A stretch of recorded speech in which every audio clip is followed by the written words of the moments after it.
10 amalan utama di bulan Ramadan.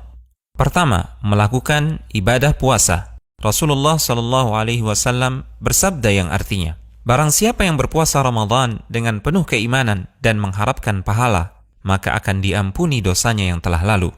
Kedua, melakukan salat malam, salat tarawih dengan berjamaah. Rasulullah SAW bersabda yang artinya, barang siapa yang salat malam di bulan Ramadan dengan penuh keimanan dan mengharapkan pahala, maka akan diampuni dosanya yang telah lalu. Ketiga, memperbanyak sedekah dan kedermawanan, seperti memberi makan fakir miskin, membantu orang yang membutuhkan, memberi makan orang yang berpuasa saat berbuka, dan lain-lain. Rasulullah SAW bersabda yang artinya, barang siapa memberi makan orang yang berpuasa, maka baginya pahala seperti orang yang berpuasa tersebut, tanpa mengurangi pahala orang yang berpuasa itu sedikit pun. Keempat, memperbanyak membaca Al-Quran. Bulan Ramadan adalah bulan Al-Quran, karena pada bulan Ramadan, Al-Quran pertama kali diturunkan. Sebagaimana firman Allah Subhanahu wa ta'ala yang artinya, bulan Ramadan adalah bulan yang di dalamnya diturunkan Al-Quran sebagai petunjuk bagi manusia, dan penjelasan-penjelasan mengenai petunjuk itu,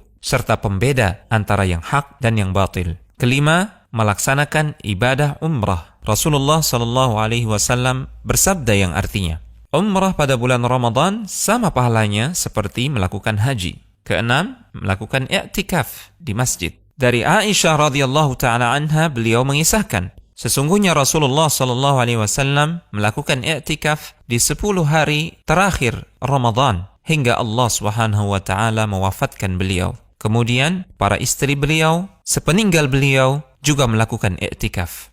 Ketujuh, mencari keutamaan Lailatul Qadar dengan bersungguh-sungguh dalam beribadah. Rasulullah SAW bersabda yang artinya, barang siapa yang salat malam pada malam Lailatul Qadar dengan penuh keimanan dan mengharapkan pahala, maka akan diampuni dosanya yang telah lalu. Kedelapan, menyegerakan berbuka puasa dan mengakhirkan sahur.